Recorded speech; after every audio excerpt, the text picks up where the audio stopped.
Si c'est bon. Alors, un dispositif de freinage. Donc c'est un exercice dans lequel on va immobiliser un solide. Alors c'est un solide qui a un mouvement de translation. Donc vous pouvez imaginer par exemple un camion qui va essayer de s'arrêter d'un coup, mais il ne va pas s'arrêter en freinant, il va s'arrêter en frottant contre le sol. D'accord ? Donc il entre en friction avec un support de grande masse. Le solide au départ il a une température T0, une vitesse V0. En sortie de la zone de freinage, le solide est immobile, température TF. On note CS la capacité thermique du solide, C celle du support. Caractériser la transformation subie par le système constitué par le solide seul. Est-ce qu'on peut, par application du premier principe sur ce système, déterminer TF? Alors on va regarder ça directement. Si j'y arrive. Tac. Hop. Donc on fait une petite présentation schématique de la situation. Ah, attendez, mon stylo il marche pas.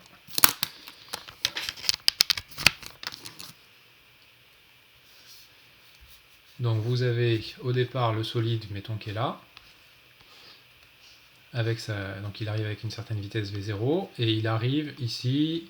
Ça représente la zone dans laquelle il va y avoir la friction. Donc c'est le deuxième solide. Donc ça c'est l'état initial. Température T0. A priori lui il est aussi à T0. Hein. Et à la fin vous aurez le solide qui s'est immobilisé ici à la température TF. Si vous travaillez sur le système, le solide tout seul,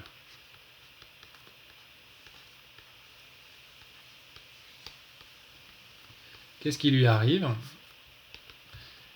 Déjà, c'est un système indéformable, donc du coup, il va avoir une évolution qui est isochore. Ça, c'est parce que le système est une phase condensée.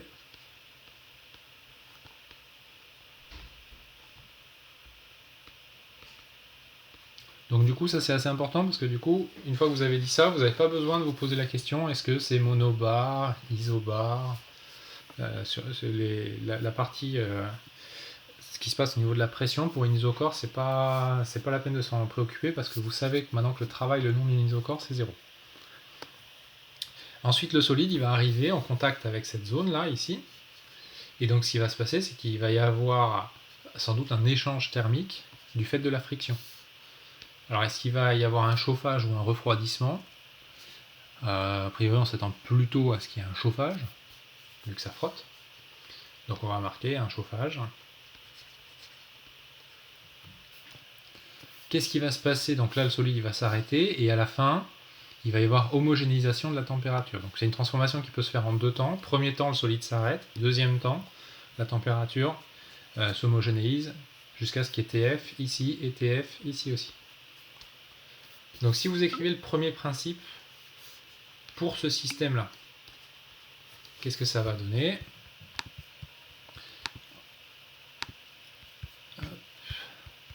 Alors brutal du coup, en fait brutal dans la première partie, la partie du début de la friction, et plutôt quasi statique à la fin.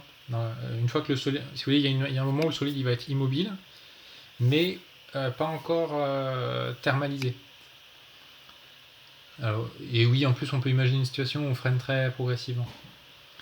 Donc en fait, le fait que le solide s'immobilise d'abord, puis qu'il y ait thermalisation dans un deuxième temps, ça vous montre que l'équilibre mécanique il est atteint avant l'équilibre thermique. C'est un truc dont j'ai déjà parlé pour les transformations mécaniquement réversibles. Donc je vais d'abord avoir l'équilibre mécanique, puis l'équilibre thermique. Alors ça on va le voir, on va essayer de le quantifier. Alors le fait que le support ait une grande capacité thermique, peut-être que la température du support ne va pas beaucoup monter, on va voir ça. D'accord ? C'est un des buts de l'exercice d'essayer de quantifier ce point-là. Du coup, il est où mon dessin? Tac, il est là. Donc j'applique le premier principe entre l'état initial qui est ici, donc le solide, température T0, je vais préciser sa vitesse, V0 c'est la vitesse de son centre de masse. C'est pas la peine que je précise la pression. Et l'état final, température TF, ça c'est un F, vitesse égale 0. Donc le solide est immobilisé, la vitesse est nulle. Alors attention, comme il y a une vitesse ici, là, je vais écrire delta U plus delta EC macro égale, alors pour le moment j'écris complet, hein, W plus Q. Je simplifie. W ça vaut 0 parce que c'est une isocore. Ça, c'est égal, alors la capacité, je crois que c'était noté C, donc c'est CT final moins T0. Et ça, c'est énergie cinétique finale moins énergie cinétique initiale. Je vais changer de couleur parce que sinon on va rien voir. Donc ça, mince, pas changer de couleur. Hop. Ça là, je vais mettre là. C'est 0, l'énergie cinétique finale, moins 1 demi de M V0 carré, l'énergie cinétique initiale. C'est du solide là. D'accord? Là, c'est la capacité du solide. Alors, pardon, du coup, c'est C indice S. C'est moi qui ai fait une faute de frappe, je vais le corriger.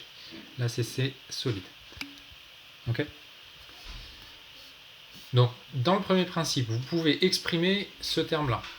Vous pouvez exprimer ce terme-là. Vous pouvez exprimer ce terme-là. Vous ne pouvez pas exprimer ce terme-là. D'accord? Qu'est-ce qu'il vous reste comme inconnu? Il vous reste ça. La température finale, vous ne la connaissez pas. Je vais la mettre en rouge. Ça. D'accord? Donc là, on a un problème parce qu'on a ça qui est inconnu, la température finale, et on a ça qu'on ne peut pas exprimer. Donc on est coincé. Donc quand vous êtes coincé, une technique assez efficace en thermo, c'est de changer de point de vue. Et changer de point de vue, ça veut dire changer de système.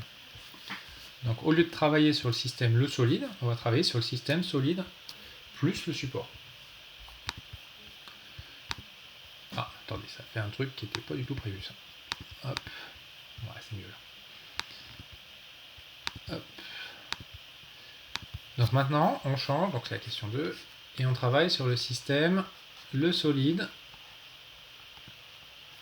plus le support.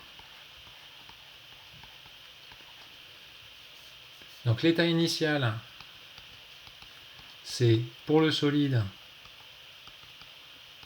température T0, vitesse V0, et pour le support, température a priori T0 aussi. Par contre, le support, lui, il est immobile.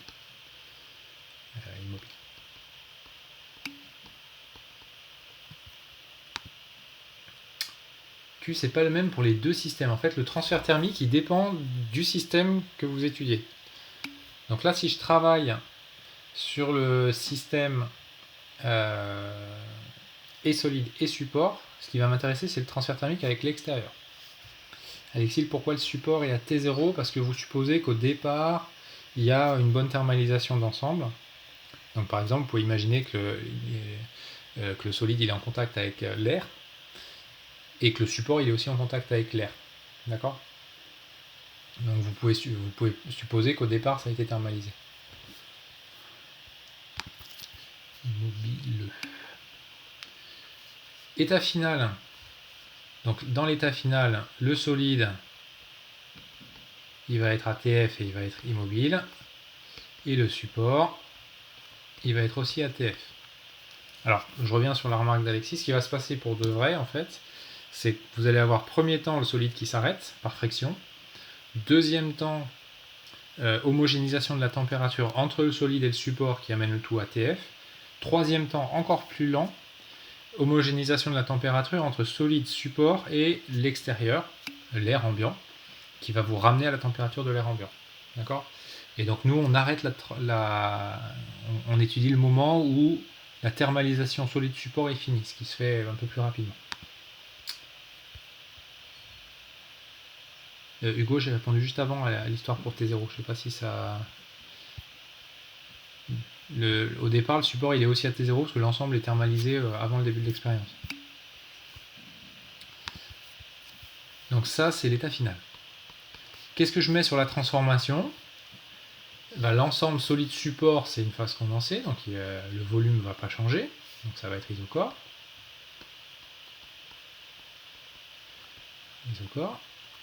Et le point clé, c'est que ce qui m'intéresse, c'est les échanges entre ce système-là et le reste du monde. Ce système-là et le reste du monde, sur la transformation, il n'échange pas. Donc ça va être adiabatique.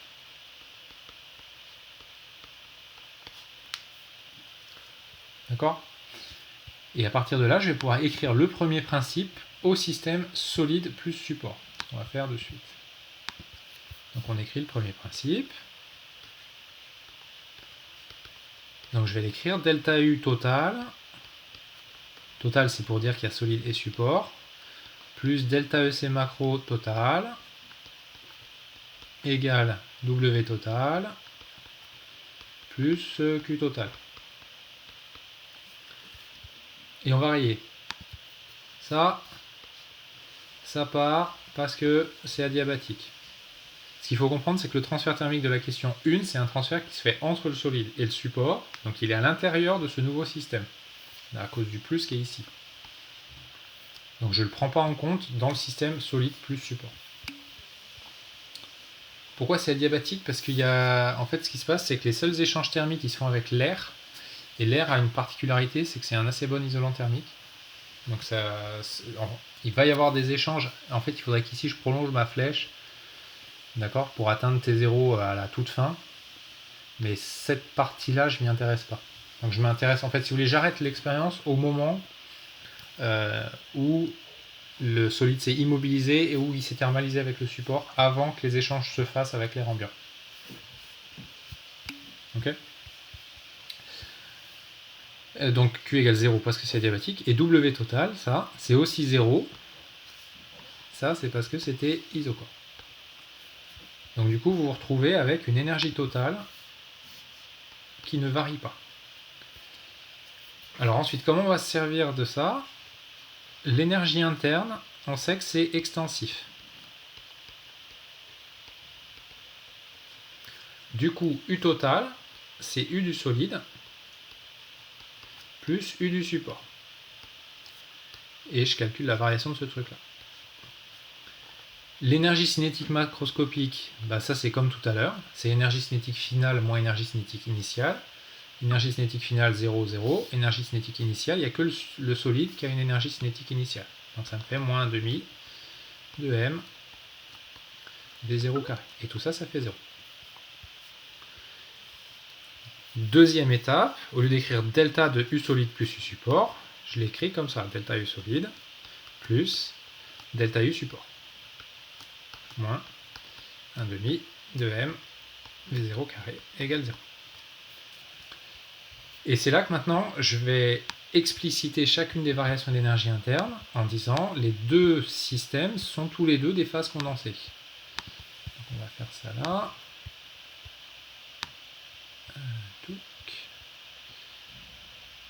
Comme ça. Hop. Tac. Donc ce qu'on peut dire, c'est que delta U du solide, c'est la capacité du solide fois TF moins T0. Ça, c'est parce que c'est une phase condensée.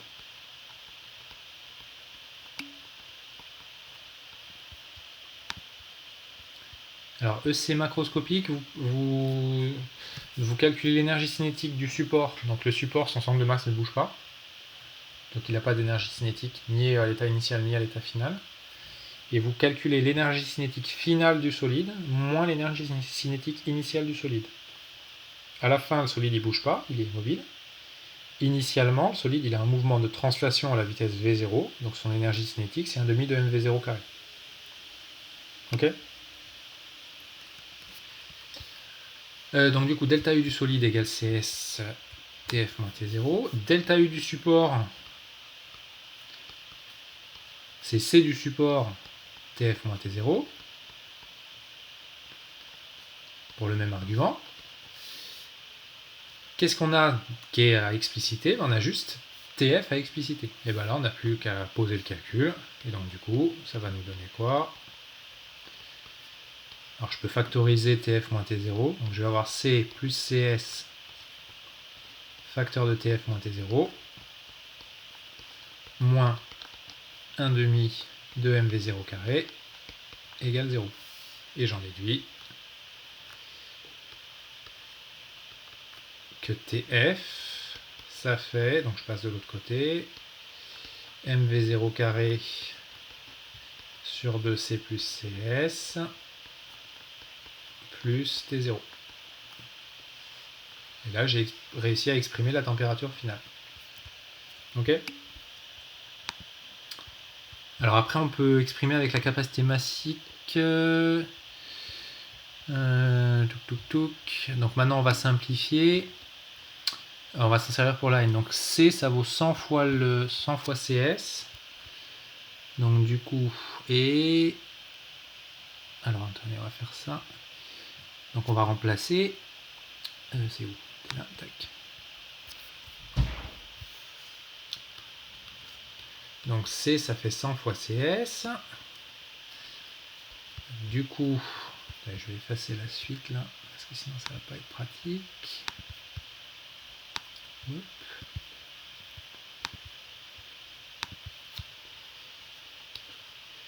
Donc du coup, C plus CS, ça fait 101 CS. Et ça fait 101 fois petit m fois petit c, la capacité massique. Et donc, du coup, petit m va se simplifier. Et donc, TF, il va rester V0 carré sur 202 fois petit c plus T0. Hop. Là, j'ai exprimé TF uniquement en fonction des données numériques. Et du coup, là, on peut faire l'application numérique. Alors, on va faire juste le calcul d'ordre de grandeur pour l'avoir, pour fixer les choses. On va faire ça au-dessus. 302,4 Kelvin, ouais, c'est possible. Je vais juste calculer le V0 carré sur 202C. C'est juste pour qu'on ait un ordre de grandeur. Il est passé où mon machin là. Hop. Donc la vitesse c'était 50 km/h. Donc si je calcule ça, V0 carré sur 202C, ça fait donc 50 km/h, ça fait 50 sur 3,6 en mètres par seconde sur 202 fois C. Non, c'est 202 fois petit c, la capacité massique, parce que j'ai simplifié par la masse au-dessus. Grand CS, c'est la masse fois la capacité massique. Ok?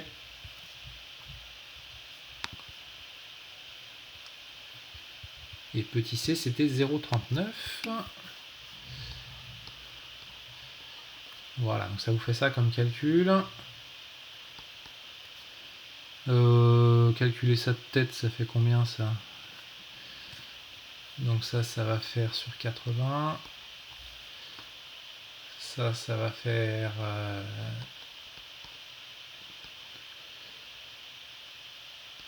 2500, 4 x 4, 16. Ouais, c'est ça, on doit être à peu près 1 ou 2 Kelvin. Donc je pense que le 302,4 Kelvin d'Hugo, il est bon. C'est un grand K, pardon. Pour Kelvin, tac. D'accord? Donc du coup, la petite variation de température, c'est 2 Kelvin. C'est pas énorme, hein, mais c'est mesurable, c'est significativement mesurable. Quel est le transfert thermique reçu par le support au cours de la transformation? Alors maintenant, une fois qu'on a trouvé l'information sur que vaut la température finale, donc on connaît TF, je vais la noter là, 302 Kelvin, et bien on peut revenir au système le support tout seul.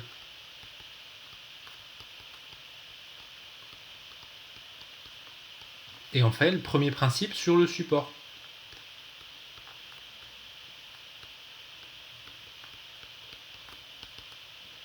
Donc cette fois-ci, ça va être delta U du support, plus 0 parce qu'il n'y a pas de variation d'énergie cinétique macroscopique, égale Q reçu par le support, que je vais noter Q.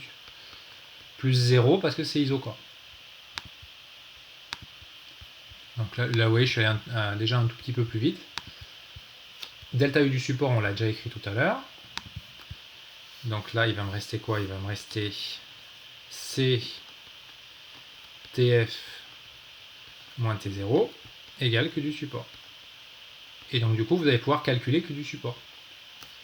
Donc ça faisait 2 Kelvin. Ça faisait, si je reprends les valeurs,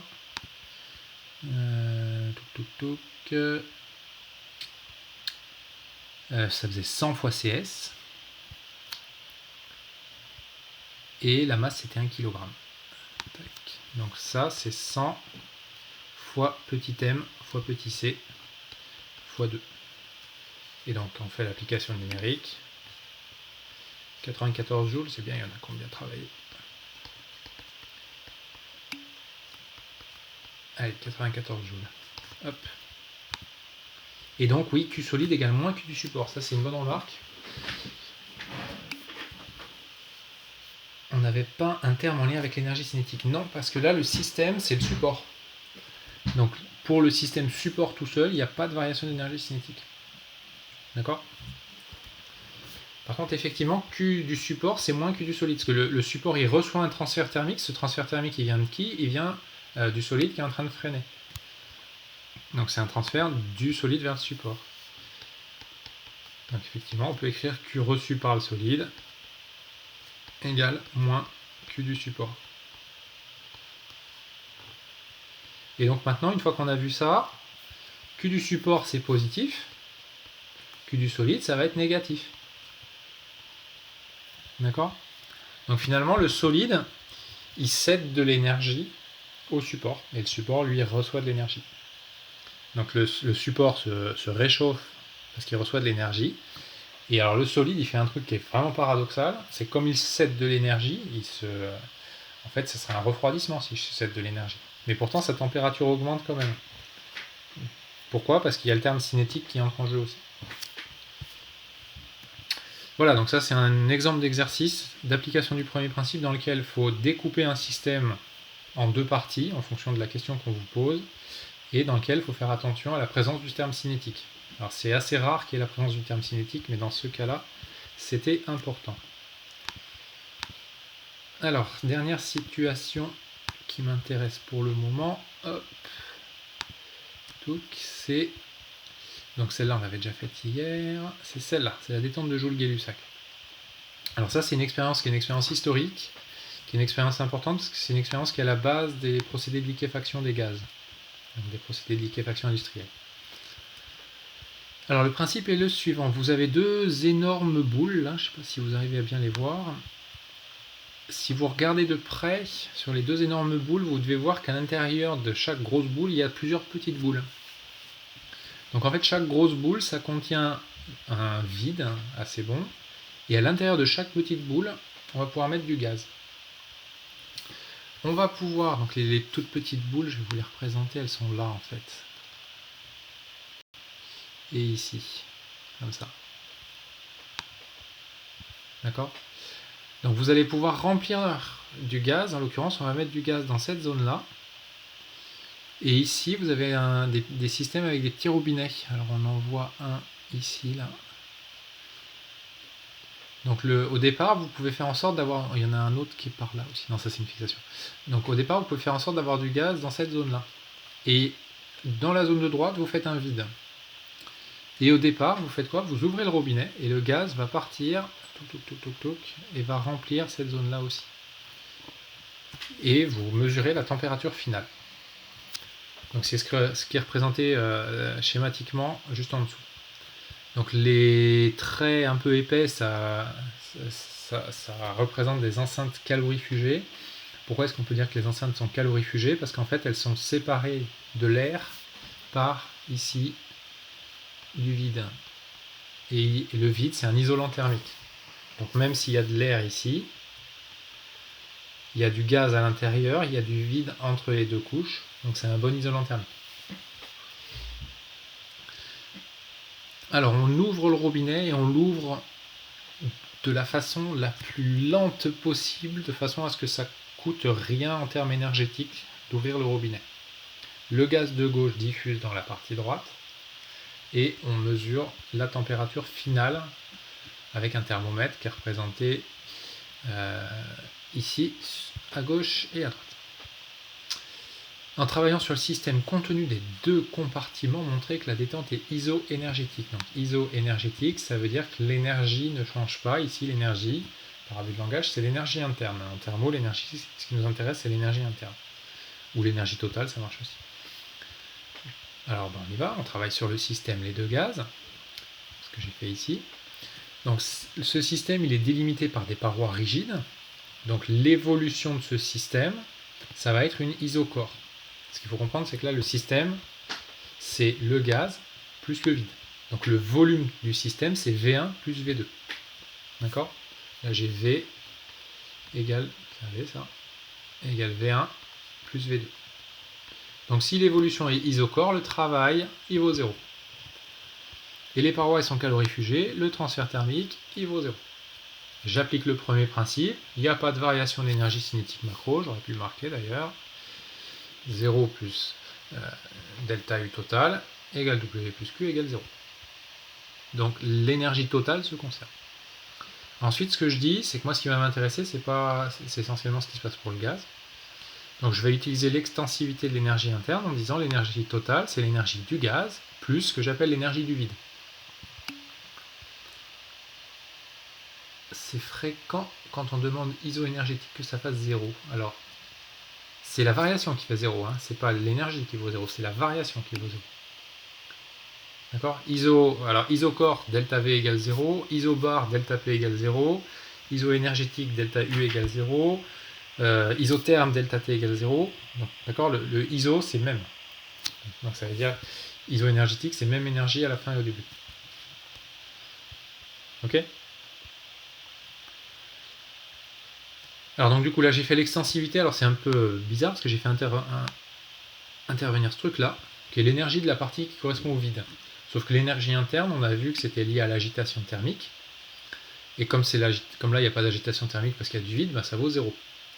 Et donc du coup le delta U du vide, ça vaut 0. D'accord? Alors si le vide est un isolant, ressentons de la chaleur dans l'espace. Vous ressentirez de la chaleur par rayonnement, Antoine. D'accord?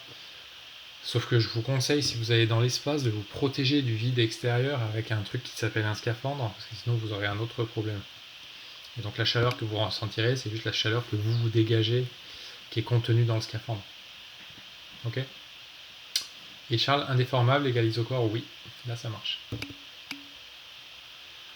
Du coup, on définit comment la température de l'espace. Bah, c'est lié à des histoires de rayonnement. C'est beau, mais là, vous sortez un petit peu du cadre de la détente de Joule. Là. Il y a quand même du rayonnement, il reste du rayonnement. Donc du coup delta U vide vaut 0, et j'en déduis que delta U du gaz vaut 0. Donc la détente elle est bien iso-énergétique, l'énergie interne se conserve. Deuxième question, retrouver ça en travaillant sur le système le gaz tout seul. Alors ça c'est un raisonnement qu'il faut avoir vu une fois dans sa vie. Hop. Donc si je travaille sur le système le gaz tout seul, je ferai un petit schéma pour celui-là. Tac. Schéma. Hop.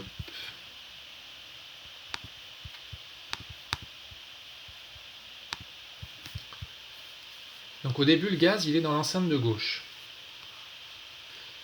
On va faire le petit trou. Hop. On va ouvrir la deuxième enceinte. Donc au début, le gaz, il est là. D'accord? Donc là, maintenant, mon système, c'est ça. C'est le gaz qui est là. Et au début, l'enceinte est fermée. Qu'est-ce qui va se passer quand on va ouvrir le robinet? Ben, petit à petit, le gaz, il va se mettre à occuper le volume qui est dans la deuxième enceinte. Donc d'abord comme ça, et puis après comme ça, et puis après comme ça, et à la fin, le gaz, il finit par occuper tout le volume de la deuxième enceinte. Donc la transformation subie par le système gaz seul, c'est une détente. Le volume de ce système, il augmente. Je passe de V1 à V1 plus V2. Ok?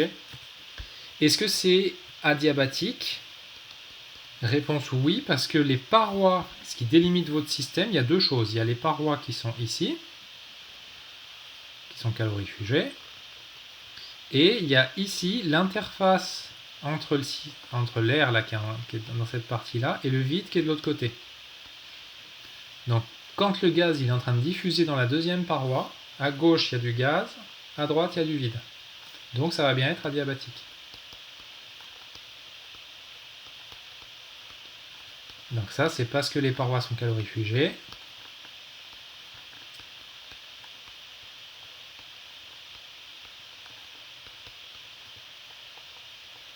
Plus le fait qu'il y ait un contact avec le vide.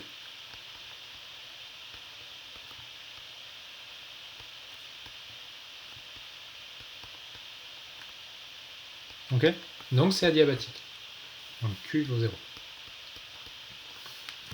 Alors je pourrais écrire delta Q égale 0 à chaque petit moment de la transformation, et puis par sommation, j'en déduis que Q vaut 0.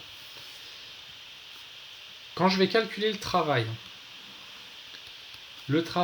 je vais regarder uniquement les parties mobiles du système.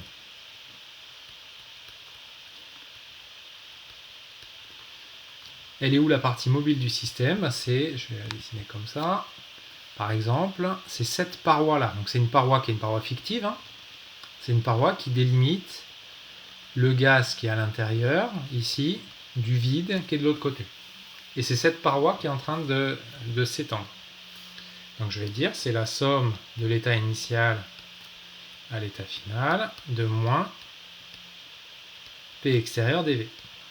Et j'ai bien une partie mobile. Donc là toutes ces zones-là, c'est rigide. Donc ça, je ne m'y intéresse pas. Je m'intéresse que à la partie mobile. Ça, c'est rigide.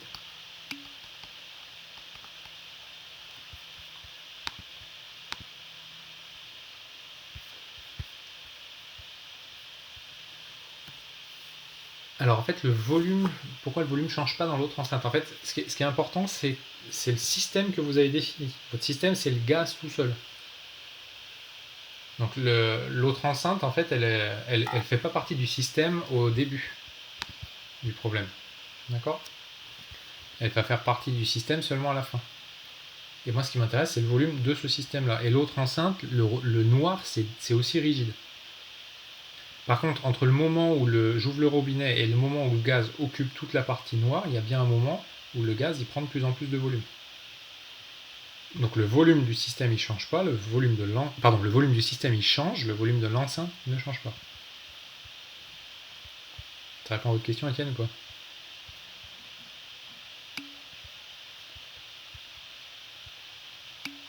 Ok. Alexis, le système dans la une, c'était contenu des deux enceintes. Donc c'était le contenu, le gaz dans l'enceinte de gauche AV1 plus le vide dans l'enceinte de droite. Alors que dans la 2, le système c'est que le gaz.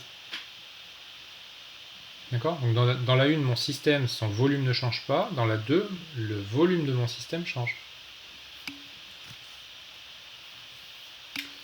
Mais la température dépend du volume et de la pression, donc pourquoi la température du gaz ne change pas? Alors ça, on n'en est pas encore là. C'est l'énergie interne qui ne change pas. J'ai rien dit sur la température pour le moment. J'ai juste dit delta U égale 0. Ok? Timothée, ça marche si on met le moins devant l'intégrale? Oui, tout à fait. Là, je l'ai mis dedans, je sais pas pourquoi. J'aurais pu le laisser devant. Ça lui prend combien de temps pour que le gaz... Alors c'est très rapide. Alors ça dépend de la taille du trou. Alors ça pourrait être un exercice assez sympa, ça, parce que en fait vous pouvez répondre vous-même à cette question. Je réponds à votre place, mais vous pouvez le faire. Vous prenez un petit trou et on l'a fait en théorie cinétique des gaz.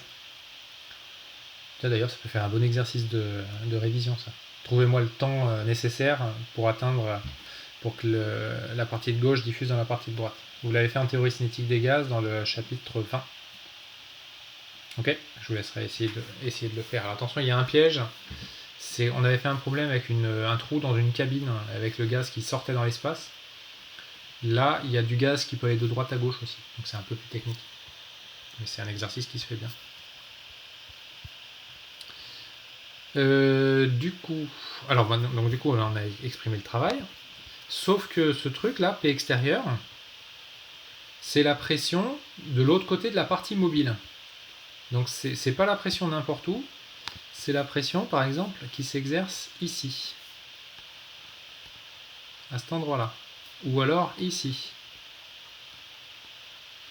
ou alors ici. Vous voyez, sur toutes les parties mobiles. Et toutes ces parties mobiles, elles sont en contact avec quoi? Elles sont en contact avec le vide. Il y a le gaz, il est en train de diffuser comme ça, et là, il y a le vide. Et là, il y a le gaz. Du coup, P extérieur, ça vaut 0.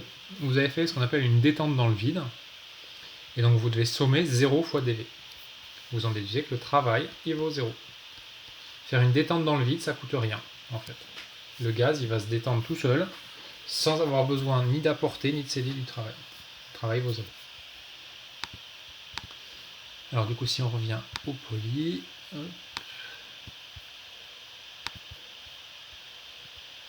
tac, tac. Donc du coup, voilà. Donc c'est ce que j'ai résumé ici en calculant le travail élémentaire. Donc le travail élémentaire, c'est un moment où la détente est en train de se faire, et après par sommation, vous en déduisez que le travail vaut 0. Et donc si vous appliquez le premier principe, vous retrouvez que delta U du gaz, il vaut 0. Donc la détente de Joule-Gay-Lussac est une détente isoénergétique. Qu'est-ce que ça va donner quand on va appliquer ça à certains systèmes? Donc pour les deux premières questions, j'ai pas donné d'informations sur le gaz. J'ai pas dit c'est un gaz parfait, c'est un gaz réel. J'ai rien dit du tout. Je dis juste delta U gaz vaut 0. Pour la question 3, on regarde pour un gaz parfait. Mais seulement à cette question-là. Donc qu'est-ce que je sais pour un gaz parfait? Je sais écrire l'énergie interne en fonction de la capacité thermique à volume constant. dU égale CVDT. Ça, c'est spécifique au gaz parfait. Et j'en conclus quoi? J'en conclus que si delta U vaut 0, alors delta T vaut 0. Et donc, la température ne varie pas. Parce que je ne pouvais pas prévoir à l'avance. Parce qu'effectivement, comme le volume varie, la pression varie, il n'y avait aucune raison que le produit des deux soit constant. Donc au cours d'une détente de Joule-Gay-Lussac, la température ne varie pas. Et ça vous donne un test expérimental pour voir si un gaz est parfait ou pas. Vous prenez un gaz, vous lui faites subir une détente comme ça. Si la température varie, alors le gaz n'est pas parfait. Si la température ne varie pas, alors le gaz... Alors ça ne veut pas dire que le gaz est parfait, mais c'est une bonne indication. Il faudra le valider par une autre expérience. Question 4. Alors maintenant, la question 3, ça c'est la première loi de Joule, qui résumait ainsi: l'énergie interne d'un gaz parfait ne dépend que de la température. Et la première loi de Joule a été établie à partir de cette expérience-là. Question 4, on change de gaz, on prend un gaz qui n'est plus un gaz parfait, mais qui est un gaz de Van der Waals. C'est un exemple que je vous avais mis dans le tableau de synthèse du chapitre 20. Dans le gaz de Van der Waals, il y a ce terme-là en plus dans l'énergie interne. Donc l'énergie interne, elle dépend de la température et du volume. Elle dépend des deux. On vous donne... alors ça c'est une virgule. Hop. On vous donne la capacité thermique à volume constant molaire. On vous donne la valeur de A. On vous dit que N c'est la quantité de matière. Et on fait une détente dans laquelle le volume double à partir d'un volume de 10 litres. Et on vous demande de déterminer la variation de température. Alors comment on fait ça? Eh bien on sait que l'évolution elle est isoénergétique, donc je vais juste écrire la conservation de l'énergie interne entre l'état initial et l'état final. Ça c'est l'énergie interne dans l'état initial, ça c'est l'énergie interne dans l'état final, que j'ai représenté ici, état initial, état final. Et donc j'isole delta T égale T2 moins T1. Donc dans le calcul, je fais quoi? Alors je peux simplifier par N, ça part partout, je peux simplifier par U0, et j'isole T2 moins T1. Ça va me donner A sur CVM, 1 sur V2 moins 1 sur V1. Ça, je le recalcule parce que V2, c'était 2V1. Et si je fais l'application numérique, j'arrive à moins 0,3 Kelvin. Une question que je viens de voir passer. Attendez, mon chat a bugué. Il manque pas un N. Non, le N, il simplifie. Il se simplifie parce qu'il y a un N devant la capacité thermique à volume constant et il y a un N devant petit a aussi. Ok? Et le résultat, le moins 0,3 Kelvin, il ne dépend pas de la quantité de matière que vous avez mise. Vous pouvez mettre 250 mol, ça fera pareil. Alors vous allez me dire, 0,3 Kelvin, c'est pas grand chose. C'est pas grand chose, mais c'est le point de départ pour refroidir les gaz. Et donc en fait, les techniques de refroidissement des gaz, elles se basent sur ça, sur des procédés de détente qui sont après améliorés, et on y reviendra un tout petit peu plus tard quand je ferai le cours sur les machines.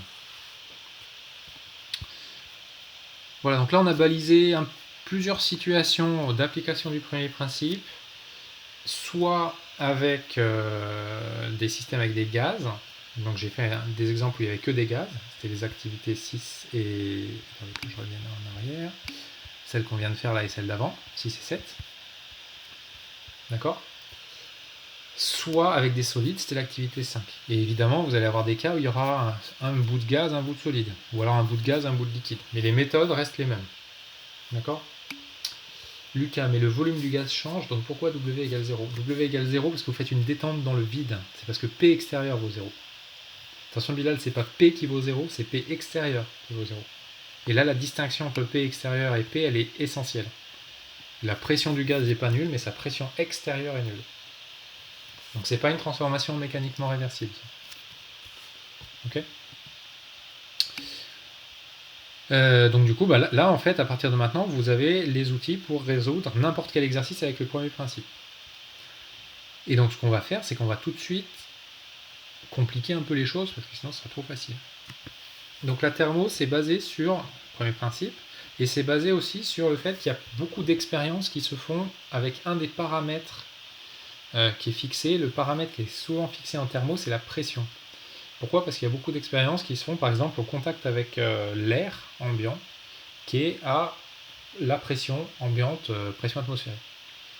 Et donc ce qu'on va faire maintenant, c'est qu'on va réécrire la thermo dans des situations particulières pour lesquelles la pression joue un rôle, enfin joue pas de rôle parce qu'elle ne change pas. Donc ça c'est le cas des transformations monobar. Et pour ça on va définir une nouvelle fonction d'état. Alors ça je vais vous le faire en vous l'annotant, ça sera plus direct. Hop.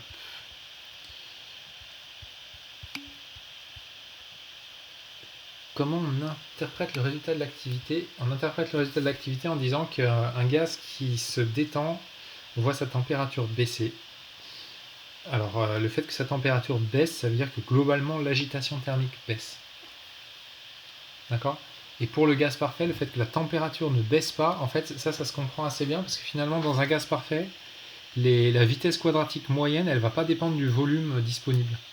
Si le gaz il a le plus de place, vu qu'il n'y a pas de choc, et bien comme il y a plus de place, il n'y a pas de choc, il n'y a pas de problème. Du point de vue de l'agitation thermique, c'est la même.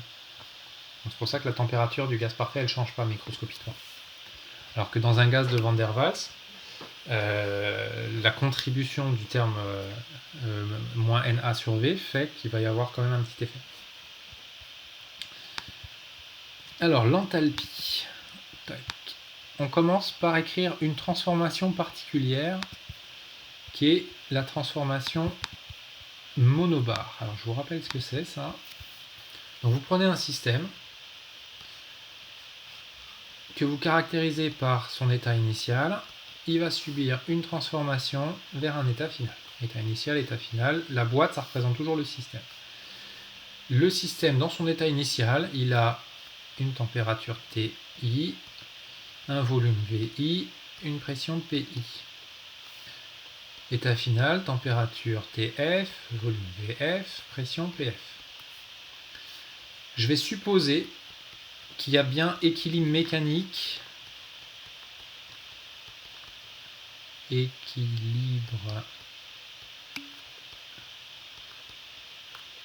à l'état initial et à l'état final. Il y a équilibre mécanique à l'état initial et à l'état final. Donc du coup, je vais dire que PI, c'est P extérieur. Hugo, on fait la suite du poly. Je suis en train de vous décortiquer le texte qui est au début du paragraphe 5. Ouais. C'est le paragraphe 5, le 5.1 définition. Donc il y a équilibre méca à l'état initial et à l'état final. Ça veut dire PI, ça vaut P extérieur. Et on va faire une deuxième hypothèse, c'est que la transformation elle se fait sous P extérieur constante. Et donc on va avoir PF qui est aussi égal à P extérieur. Alors je vais vous donner un petit contre-exemple assez subtil mais qui est pour bien fixer les choses. Dans l'exercice qu'on a fait hier avec la petite masse et on coupait le fil, toute la transformation se faisait à P extérieur égale P final. Mais la pression initiale, c'était pas la même pression que la pression finale. Pourquoi? Parce que dans l'exercice d'hier, l'équilibre il était contraint par la présence du petit fil. Là, je fais un cas plus simple. Donc par exemple, là, si vous voulez, vous mettez, je sais pas, vous mettez de l'eau en contact avec l'atmosphère.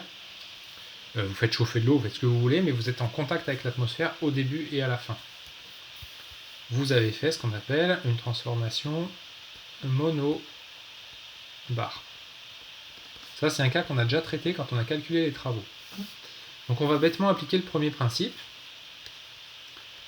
Delta U plus delta EC égale W plus Q. Et dans W, on va distinguer deux choses. Le travail des forces de pression et tous les autres travaux que je note W'.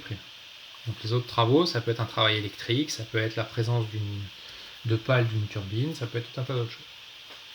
Le travail des forces de pression, c'est moins somme de P extérieur dV de l'état initial à l'état final. Sous l'hypothèse qu'il n'y a qu'une seule pression extérieure, je me place quand même, donc il n'y a qu'une seule pression extérieure. D'accord? Donc, par exemple, c'est un piston que vous comprimez, que vous détendez, par exemple c'est ça, comme ça, avec une partie mobile et avec une pression de P extérieur au-dessus.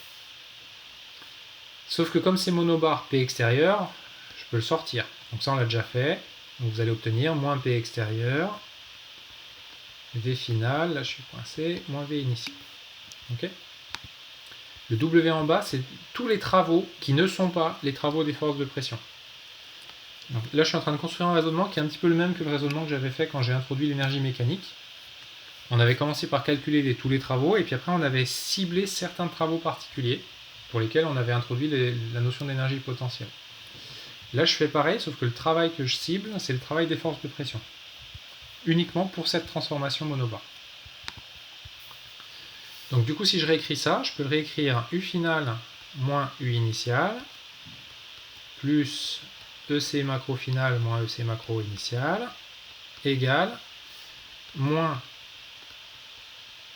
P extérieur V final, plus P extérieur V initial. Sauf que P extérieur, c'est aussi PF. Et P extérieur, c'est aussi PI. Donc ça, je vais le réécrire moins PFVF plus PIVI. Et là où ça va devenir assez intéressant, c'est que du coup, hop, si on se remet là,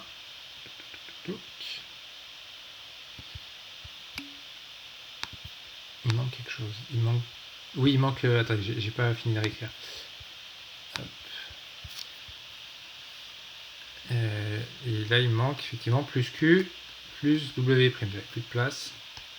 Plus Q plus W'. On va le réécrire au-dessus. Hop, on va faire comme ça sera plus propre. Donc du coup, j'ai UF moins UI. Et là, je vais faire la même chose que ce que j'avais fait en méca, à savoir ce terme-là. Il dépend uniquement du système. PF, c'est la pression du système. VF, c'est le volume du système. PI, c'est la pression du système. VI, c'est le volume du système, à l'état final et à l'état initial, respectivement. Donc je vais les passer dans le membre de gauche, comme on avait fait quand on a fait le théorème de l'énergie mécanique. Ça va me donner plus PF VF moins PI VI égale W' plus Q. Que je peux réécrire UF plus PFVF moins UI, et il manque l'énergie cinétique, ouais, je la remets, plus PIVI égale W' plus Q, et là j'avais plus delta EC. Ok? Et donc ce qu'on va faire, c'est qu'ici, on voit quoi? On voit apparaître un truc qui correspond à une somme de variables qui sont que des variables d'état. L'énergie interne, c'est une fonction d'état, ça dépend des variables d'état. PFVF, ce sont des variables d'état. Donc ça, c'est propre au système. Et donc on peut la définir, on peut lui donner un nom, et on l'appelle la fonction d'état qui s'appelle l'enthalpie. Alors du coup, on va revenir au poly. Hop. Tac tac, c'est celui-là. Donc là, tout ce que je viens de faire, c'est le blabla qui est ici. Je vous donne ici 2 exemples de situations où on a des travaux où W' vaut pas 0. C'est par exemple le fluide que vous allez mettre en mouvement avec une turbine. Donc vous avez du fluide dans un tuyau, et puis vous avez une pale qui se met à tourner. Donc cette pale, elle apporte du travail, parce que c'est orienté, ça met en mouvement le fluide dans une direction bien donnée. Donc c'est un travail, elle apporte un travail mécanique, qui n'est pas un travail des forces de pression. Autre exemple, si vous pouvez avoir des situations où vous avez un travail électrique. D'accord ? Alors, ce qu'il faut bien comprendre, c'est que je vais poser une définition. Cette définition, en fait, si je résume, elle est un petit peu indépendante quand même de ce que j'ai fait avant. C'est-à-dire, une fois que j'ai écrit mon premier principe, je constate qu'il y a 2 termes qui dépendent que de l'état initial et de l'état final, et qui dépendent que des variables d'état. Donc je vais définir un truc qui s'appelle l'enthalpie, qui dépend que de ces variables-là. Donc je pose H égale U plus PV. D'accord ? C'est une définition. Un petit peu comme vous avez défini, je sais pas, qu'est-ce qu'on a posé comme définition ? EP égale QV. Ça, on l'avait posé comme ça. Ok ?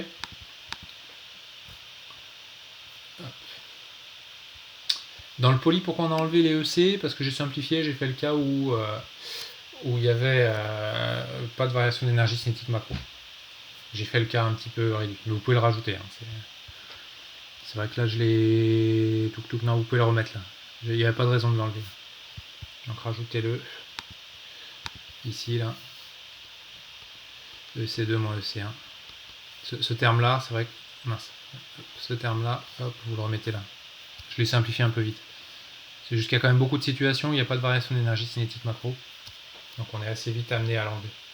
Ok ? Alors H, c'est une fonction d'état. C'est une fonction d'état qui est extensive. Pourquoi c'est une fonction d'état extensive ? Parce que U, c'est extensif.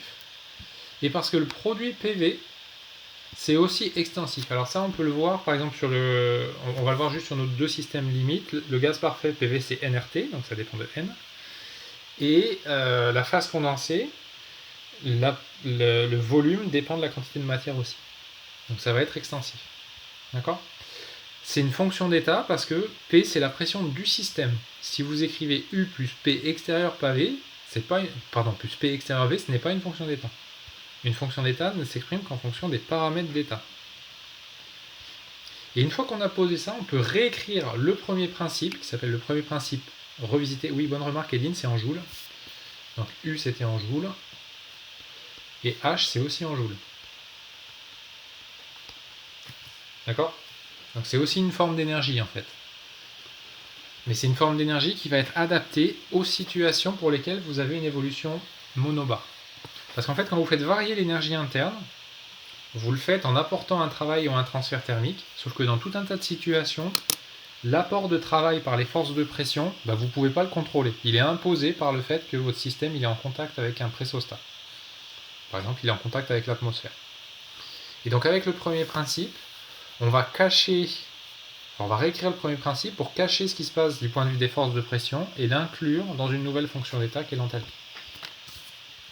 Et donc du coup, on écrit ce qu'on appelle le premier principe revisité, qui est le premier principe adapté aux transformations monobar.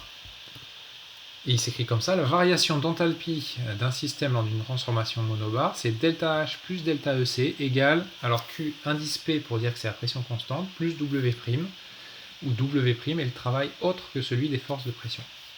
Ça c'est important. Donc c'est un peu la même idée que dans le théorème de l'énergie mécanique. Vous passez à gauche tout un tas de termes, et à droite, vous laissez en gros que ceux que vous ne savez pas bien calculer. Et ceux que vous ne savez pas bien calculer, c'est ceux qui ne se mettent pas sous la forme d'une variation. Tous ceux qui se mettent sous forme d'une variation, hop, vous les envoyez dans le membre de gauche. Et ça vous donne cette expression-là. Alors, remarque pour fixer les choses. Si vous avez une transformation isobar, vous pouvez écrire la même chose. Parce que pour une transformation isobar, le schéma de preuve, c'est le même. D'accord ? Donc ça reste vrai pour isobar. Alors ça QP, je l'ai déjà dit, W', je l'ai déjà dit. Et après, on peut faire 2 écritures donc, assez similaires, celle-là et celle-là. qui vont vous indiquer en fait quel principe faut utiliser en fonction de la transformation. Si vous avez une évolution isocore, si vous avez une évolution isocore, vous faites le premier principe comme on a vu hier et ce matin. D'accord ?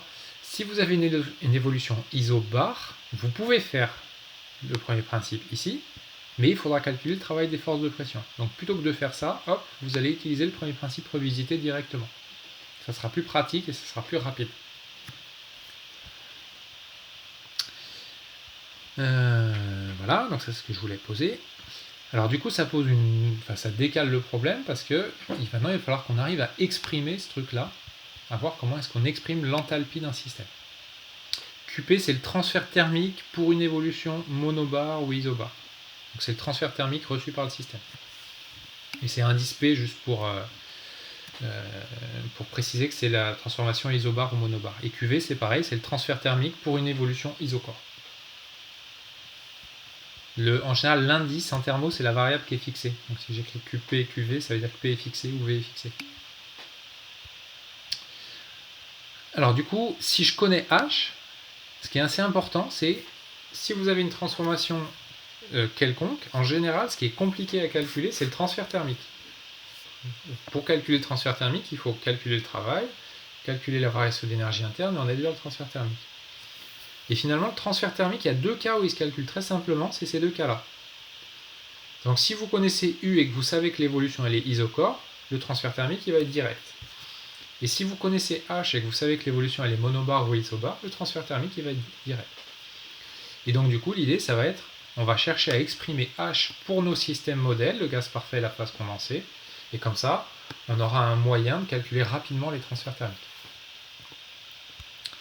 Alors pour ça, on va introduire la capacité thermique à pression constante, qui est l'analogue de la capacité thermique à volume constant, qui consiste à dire, je vais faire varier la température de mon système en fixant la pression. Cette variation de température va s'accompagner d'une variation d'enthalpie. Attention, c'est plus une énergie interne, ici c'est une enthalpie.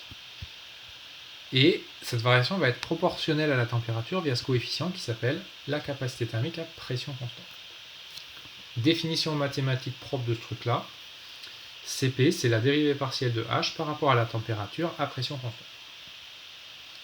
Cp, ça s'exprime en joules par Kelvin, comme la capacité à volume constant. C'est extensif additif. Je peux définir les capacités massiques et les capacités molaires, exactement comme pour Cv. Donc Cp, c'est l'analogue de Cv. Je vous rappelle ce qu'il y avait pour Cv, c'était du égale Cv dt à volume AV fixé. D'accord ? Là, j'ai dH égale Cp dt à P fixé. Donc là, en fait, tout ce que j'ai posé ici, vous pouvez le reprendre dans le chapitre 20 sur l'énergie interne. C'est la même chose. Pour les systèmes qui vont nous intéresser, ce terme-là, Cp, va être en général indépendant de la température. Et donc, on va pouvoir écrire à pression constante, faites attention, c'est à pression constante, que delta H, c'est Cp delta T. Seulement à pression constante. Si la pression change, il faudrait que je rajoute un autre terme. Et là, du coup, vous avez une piste pour trouver la variation d'enthalpie. Il suffit de faire quoi ? Il suffit de faire une expérience où vous fixez la température, vous fixez la pression et vous faites varier la température. Et comme ça, vous pourrez accéder à la variation d'enthalpie. C'est ce qu'on va faire en calorimétrie. Alors, on va voir ce que ça donne pour le gaz parfait, et puis on s'arrêtera là pour ce matin. Donc, c'est l'activité 8. Le but de cette activité, c'est de poser les relations pour le gaz parfait. Non, Alexis, là, la pression, c'est la pression du système. D'accord ? Là, je travaille que sur les variables du système. Alors, qu'est-ce que ça donne pour un gaz parfait ? T. C'est où qui a écrit T indice P ? Oui, T indice P, Étienne, ce serait la température à P fixée, ouais. Et Enzo, en fixant la pression en faisant varier la température, on fait varier le volume. Si, on fait varier le volume. Ouais. En fait, donc Enzo, oui, on fait varier le volume. Et Étienne, pour répondre plus précisément à votre question, vous pouvez le noter comme ça, avec une barre, indice P. Ou alors comme ça. dH sur dt à pression constante. Ça, c'est les notations pour les dérivés partiels. Ok. Alors, on voit ce que ça donne pour le gaz parfait. En fait, le but, c'est qu'on introduise les expressions de l'enthalpie pour nos deux systèmes modèles, le gaz parfait et la phase condensée, et qu'à partir de ces expressions-là, on puisse s'en servir dans les situations où on en a besoin, qui vont être transformations mono et isobar. Alors, première question, montrer que l'enthalpie d'un gaz parfait ne dépend que de la température. Ça, c'est trivial. Vous savez que l'énergie interne ne dépend que de la température. Ça, c'est la première loi de Joule. Vous savez que PV, c'est nRT. Donc, vous en déduisez que H, c'est U de T plus nRT. Donc, c'est une fonction de T. Alors, il y a le N ici, mais il faut vous rappeler que le N, il est fixé dans tous les problèmes. Donc, le seul paramètre que vous allez pouvoir changer dans un problème de thermo, c'est pas N, c'est la température. Donc, H ne dépend que de la température. D'accord ? Alors du coup, quand vous allez avoir un gaz parfait, vous allez pouvoir écrire cette relation-là. Celle-là, je vais l'encadrer en rouge. Delta H égale NCP delta T. Et ça, c'est toujours vrai. Quelle que soit la transformation. Ça, c'est assez important. Autant tout à l'heure, là, quand je l'avais écrit ici, quand j'avais écrit celui-là, ça, c'était pour tous les systèmes. Ça, c'était pour n'importe quel système. Mais c'était à pression constante. Autant pour le gaz parfait, je peux écrire la même relation, même si la pression varie. Ça, c'est assez subtil, mais c'est assez important. J'ai toujours delta H égale NCP delta T, quelle que soit la transformation. Montrer que la capacité molaire vérifie la relation de Mayer. Donc la relation de Mayer, CPM égale CVM plus... Attendez, il y a un N en trop, plus R. Si je fais une faute dans l'énoncé, c'est pas bon. Oui, c'est que là, je fais que des gaz parfaits. Parce que je suis parti de ça. Je suis parti de PV égale nRT. D'accord, il n'y a que des gaz parfaits. Il y a un N en trop dans mon énoncé. J'espère que je ne l'ai pas laissé derrière. Alors, on va faire une petite variation d'enthalpie. Donc, qu'est-ce que c'est une petite variation d'enthalpie ? Comme H, c'est U plus PV, si je fais une petite variation de DH, ça me fait DU plus la petite variation de PV. Sauf que PV, ça fait NRT. Donc, D de PV, c'est D de NRT. NR, il est constant, je peux le passer devant la petite différentielle. Donc, il me reste NCVM DU plus NR DT. Mais qu'est-ce que... j'ai une autre faute de frappe. NCVM dt plus NR dt. J'ai plus qu'à factoriser par dt et j'en déduis que dH, ça fait n facteur de CVM plus R fois dt. Et par identification avec la définition de H, j'en déduis que CPM, c'est CVM plus R. Ça, c'est la relation de Mayer, valable uniquement pour les gaz parfaits et que pour les gaz parfaits. Relation qu'on va réécrire de plein de façons différentes en introduisant ce coefficient qui s'appelle le coefficient de Laplace, qui est le rapport des capacités thermiques. Alors pourquoi on l'introduit ? Parce que c'est un truc qu'on peut mesurer expérimentalement assez facilement. Je vous donne deux exemples. La vitesse du son. Donc là, vous mesurez la vitesse du son, ça dépend de ce coefficient. On l'avait déjà vu en TP, ça. Et puis après, vous pouvez le déterminer par d'autres méthodes. Il y a une méthode qui s'appelle la méthode de Ruckart, qui est une méthode où vous faites osciller une petite bille dans un gaz. Et la période des oscillations dépend de ce coefficient-là. Donc ça, c'est un paramètre expérimentalement facile à comprendre. Ok, c'est bon. Facile à mesurer. Vous pouvez le mesurer très simplement. Et donc on va réécrire nos relations en fonction de ce paramètre. Ça s'appelle le coefficient de Laplace ou le rapport des capacités thermiques. Alors c'est assez facile à faire, il suffit de faire quoi ? Il suffit de partir de cette relation-là, la relation de Mayer par exemple, et puis CPM, vous le remplacez par gamma CVM. Et après, vous isolez CVM. Donc ce que j'ai fait ici, ça fait CVM facteur de gamma moins 1 égale R. J'en déduis CVM égale R sur gamma moins 1. Et donc CPM égale gamma R sur gamma moins 1. Donc si vous connaissez gamma, vous connaissez CV et vous connaissez CP. La seule mesure de gamma suffit à caractériser totalement les capacités thermiques. Et donc du coup, Alors vous avez une relation, alors ça c'est pas très important, mais delta H c'est gamma delta U pour un gaz parfait. La relation de Mayer est à connaître. Je ne l'ai pas encadrée en rouge. Alors je vais la réencadrer en rouge. Oui, elle est à connaître, la relation de Mayer. Tac. Relation de Mayer et définition, les deux qui sont là, ça c'est deux choses à connaître. Alors la relation de Mayer, ça se retrouve très vite. Hein. La preuve elle est assez facile, mais c'est pas mal si vous la mémorisez quand même. Déterminer gamma pour un gaz parfait monoatomique, puis pour un gaz parfait diatomique. Alors qu'est-ce qu'on sait sur un gaz parfait monoatomique? On sait que du c'est 3,5 de NR dt. Donc CVM c'est 3,5 de R. Là il manque des R. Je fais plein de fautes de frappe dans mon truc aujourd'hui, c'est bien. CVM c'est 3,5 de R. CPM c'est CVM plus R. Donc ça fait 3,5 de R plus R, ça fait donc 5,5 de R. Le coefficient gamma, c'est le rapport CPM sur CVM, il reste 5 tiers. Pour un gaz parfait diatomique, là j'ai encore oublié les R, pour un gaz parfait diatomique, DU cette fois-ci, c'était 5,5 de NRDT. Même raisonnement, CVM 5,5 de R, CPM 5,5 de R plus R égale 7,5 de R. Le rapport, c'est 7 cinquièmes, ça fait 1,4. Celui-là, il est important parce que c'est le coefficient de Laplace pour l'air.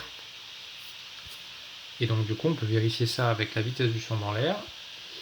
Donc ça, c'est l'application numérique qui vous donne la vitesse du son dans l'air, 343 mètres par seconde. Donc celui-là, normalement, il est censé être fourni dans les exercices, mais moi, en pratique, je ne vous le fournirai pas parce qu'il est à connaître. Le coefficient gamma de Laplace pour l'air, pour tous les gaz diatomiques, c'est à connaître, 1,4. Alors du coup, une fois qu'on a ça, on a la deuxième loi de Joule. La deuxième loi de Joule, ça vous dit qu'un gaz dont l'enthalpie ne dépend que de la température suit la deuxième loi de Joule. C'est l'analogue de la première loi de Joule avec l'énergie interne. Et après, vous pouvez montrer qu'un gaz qui suit et la première et la deuxième loi de Joule, c'est un gaz parfait. Donc là, vous avez un moyen expérimental de tester un gaz parfait. Ok ? Relation de Mayer à connaître, oui. Coefficient de Laplace, la définition du coefficient de Laplace, c'est à connaître aussi. Gamma égale CP sur CV. Alors, petite remarque au passage. Je vous l'ai défini comme ça, avec les capacités molaires. Je peux aussi le définir comme grand CP sur grand CV. Ou comme petit CP, ça c'est un petit C. Mince, ok, j'ai foutu. Ah ça y est, j'ai cassé mon stylo. Des fois il plante mon truc là. Et je sais jamais comment on enlève.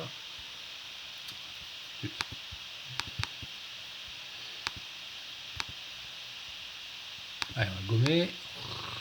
On va recommencer. Donc je disais, c'est aussi petit CP sur petit CV. D'accord ? Pour Mayer, il passe où le DU? C'est un DT en fait. Je vais le corriger.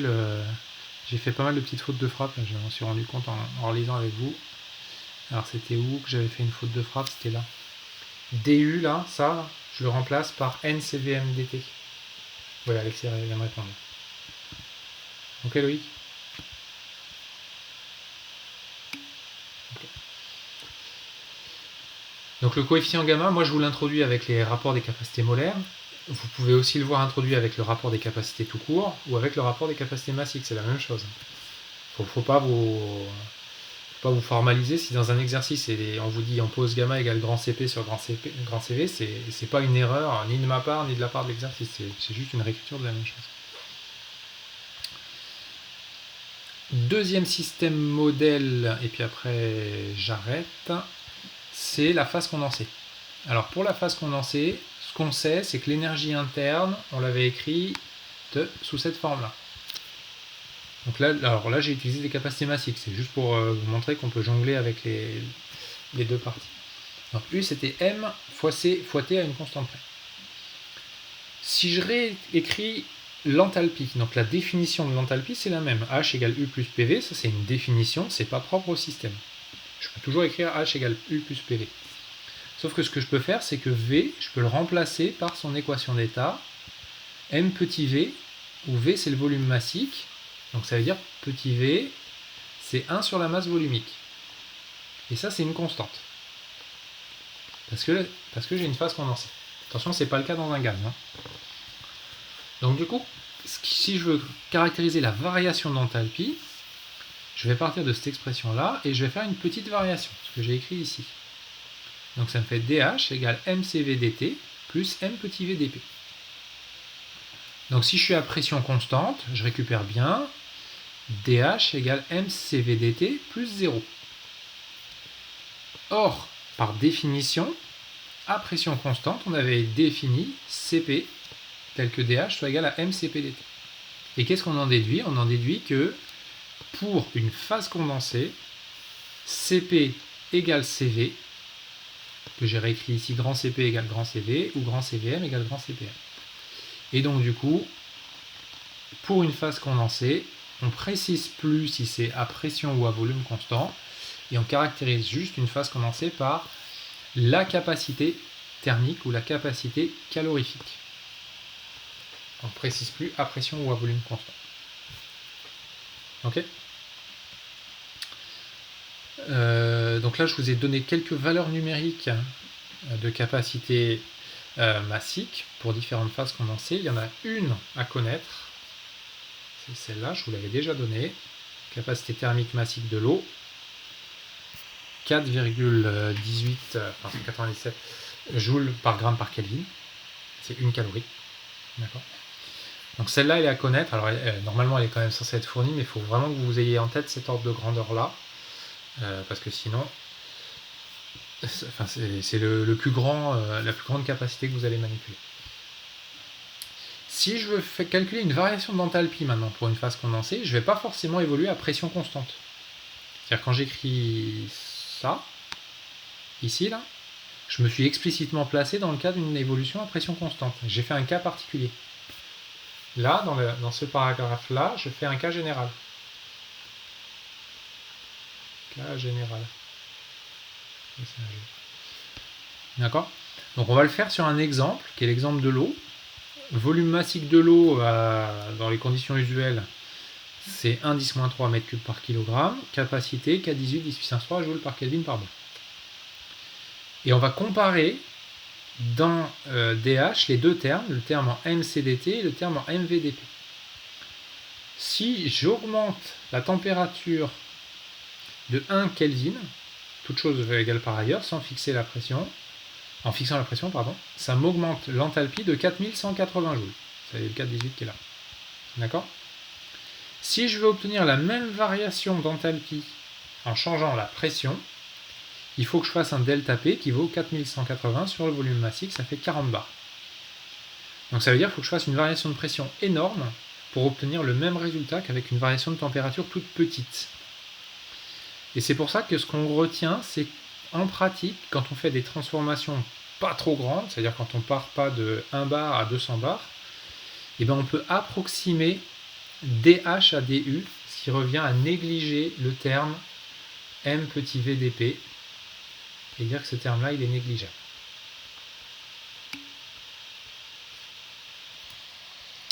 Alors pour une phase condensée, on ne définit pas le coefficient gamma. Le coefficient de Laplace, il n'est défini que pour les gaz. Mais ça reviendrait effectivement à dire ça, à dire que gamma est égal à 1.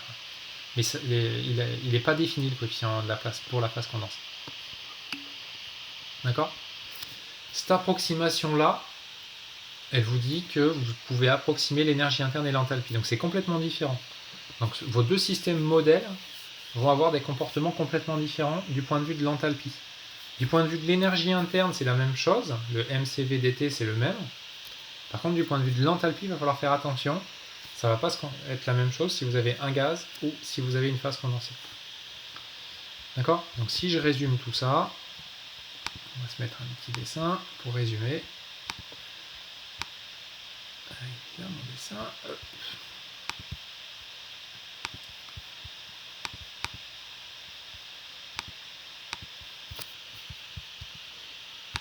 Tac. Donc vos deux systèmes modèles, c'est le gaz parfait et la phase condensée. L'équation d'état,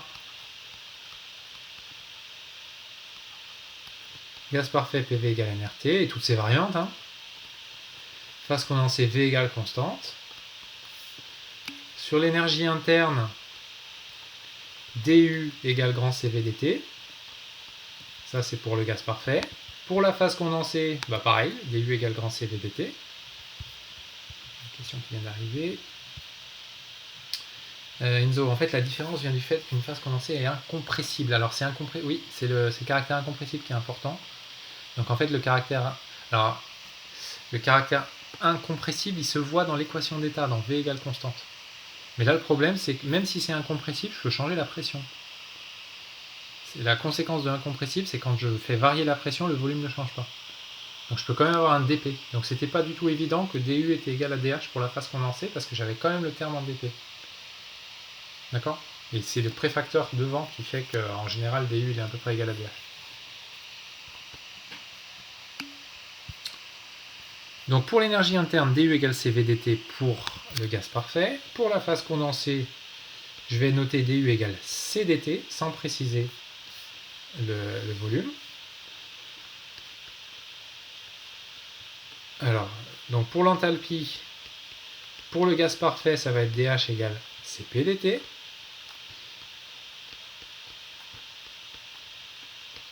Pour la phase condensée, DH égale CDT. D'accord? Donc là, c'est un environ égal. Le premier, c'était un vrai égal, là, c'est un environ égal. Et puis, pour le gaz parfait, vous avez la relation, enfin les autres relations, CP égale grand CV. Alors là, je l'ai écrit avec des grands, donc je mets plus NR, et gamma égale grand CP sur grand CV, que vous n'avez pas pour la phase condensée. D'accord? Et là, sur ce tableau-là, vous avez résumé les points clés, donc l'équation d'état, qui me permet de caractériser la relation entre les variables d'état, et U et H que je vais utiliser quand je vais appliquer le premier principe. Et donc vous avez un tableau qui synthétise un petit peu les points clés. Alors c'est un tableau un peu réduit, hein, mais au moins vous avez les grandes lignes. Voilà, et donc maintenant avec ça on va être prêt à faire des expériences en particulier calorimétrie, mais ça on fera ça demain. Et du coup j'arrête le cours ici pour aujourd'hui. Tac.